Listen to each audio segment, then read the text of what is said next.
बिस्मिल्लाहिर्रहमानिर्रहीम। अस्सलाम वालेकुम। उम्मीद करता हूँ आप सब खैरियत से होंगे। पार्ट्स ऑफ स्पीच कंप्लीट करने के बाद हम एक वर्ब का अहम हिस्सा और एक अहम टाइप्स उसकी टेंस इसके मुतालिक आज हम पढ़ेंगे।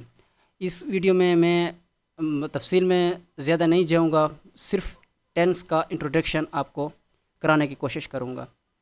तो टेंस होते क्या हैं और टेंस की कितनी किस्में हैं और ये पढ़ने की ज़रूरत हमें क्यों होती है। और अक्सर आपने देखा होगा कि 5 से लेकर आगे हर क्लास में इस टेंस को मतलब कि ज़रूर पढ़ाया और समझा जाता है। और मैं भी समझता हूँ कि ये एक इंग्लिश का एक अहम हिस्सा होता है। और ज़री बात है, मैंने वर्ब की आपको क्लास में ये बताया था कि वर्ब इंग्लिश का 80% मतलब कि इंग्लिश का हिस्सा लेती है 80%। अगर आपको इंग्लिश सही तरीके से समझनी है तो आपको वर्ब को सही तफसील से समझना पड़ेगा, ठीक है। और वर्ब का ही ये एक अहम हिस्सा है। अच्छा, टेंस को उर्दू में ज़माना कहते हैं।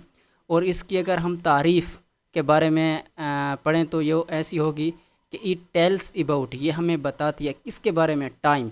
टेंस टाइम से निकला है, ठीक है, ये वक्त के बारे में बताती है।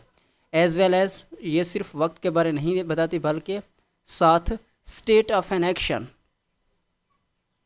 इसी तरीके से ये साथ किसके बारे में बताता है, स्टेट ऑफ एन एक्शन, किसी काम की हालत के बारे में। यानी कि ये वक्त और काम के बारे में बताता है कि कौन सा काम, यानी कोई काम किस वक्त तक हो चुका है या होने वाला है या होगा, सही है। तो इसकी आप तारीफ़ देख लें, ये वक्त के साथ साथ किसी काम की हालत, यानी कि काम मुकम्मल हो चुका है ना मुकम्मल है, उसके बारे में बताता है। अच्छा, इसको फ़र्दन 3 किस्मों में बांटा गया है। इसकी मज़ीद 3 अक़साम बनाई गई हैं। वो कौन कौन सी हैं? हम जानते हैं कि वक्त 3 किस्म का होता है, जो मतलब गुज़र चुका है, जो चल रहा है, जो आने वाला है, सही है। जो गुज़र चुका होता है हम उसे माज़ी कहते हैं, और जो चल रहा होता है उसे हाल कहते हैं, और जो आने वाला होता है उसे मुस्तक़बिल कहते हैं। और इंग्लिश में जो गुज़र चुका है उसको पास्ट कहते हैं, जो चल रहा होता है उसे प्रेजेंट यानी कि हाल कहते हैं, और जो आने वाला होता है जिसे हम मुस्तक़बिल कहते हैं उसे फ्यूचर इंग्लिश में कहते हैं। अच्छा, ये सिर्फ वक्त के बारे में बताते हैं, पास्ट प्रेजेंट फ्यूचर टाइम के बारे में। और ये जो इसकी मज़ीद 4 किस्में बनाई गई हैं, सही है। और वो कौन कौन सी हैं? जिसको पहली होती है सिंपल, जिसे हम इंडेफिनेट भी कहते हैं, सही है। इस सिंपल और इंडेफिनेट का मतलब ये होता है कि इसमें हमें जो है ना ये पता नहीं होता कि काम कब शुरू हुआ है या मतलब काम कब ख़त्म हुआ है, इसके बारे में हमें नहीं पता होता। ये एक मतलब कि जो हम रोज़मर्रा काम करते हैं ये उसके मुतालिक बताता है इंडेफिनेट, यानी कि इसे फ़ेल हाल मुतलक भी कहते हैं, प्रेजेंट, और इसको फ़ेल हाल, हाँ, फ़ेल माजी मुतलक कहते हैं क्योंकि ये पास्ट है। तो इसके मुतलक यानी कि हमें इसके बारे में कोई कन्फर्म नहीं है, सही है। तो दूसरा होता है कॉन्टीन्यूअस या इसे इम्परफेक्ट, यानी कि इसका इम्परफेक्ट यानी कि ये नामुकम्मल होता है, यानी कि अभी जारी है, सही है ना। हाँ, वो काम कर रहा है, वो इतने घंटे से काम कर रहा है या वो काम कर रहा है, सही है, ये लगातार है, जारी है।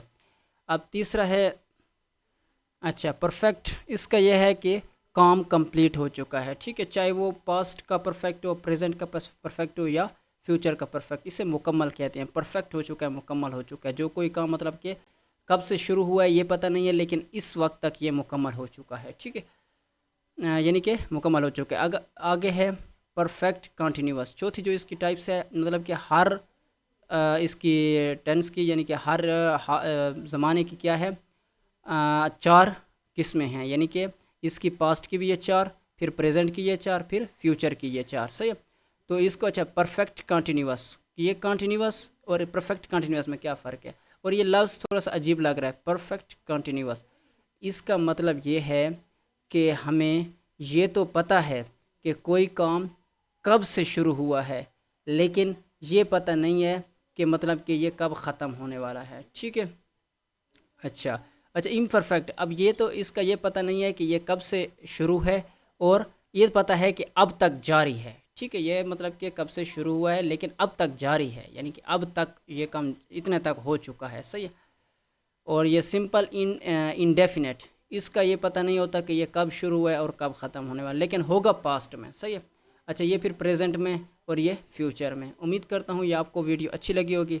اگر آپ چاہتے ہیں کہ مزید ہر ایک پر الگ الگ ویڈیو بنائی جائے تو آپ کامنٹس میں ضرور بتانا۔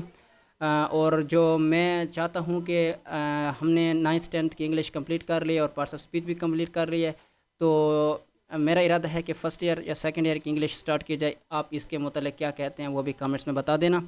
امید کرتا ہوں ویڈیو اچھی لگی ہوگی۔ اگر ویڈیو اچھی لگی ہو تو لائک کیجیے، چینل سبسکرائب کیجیے۔ ملتے ہیں اگلی ویڈیو میں، شکریہ۔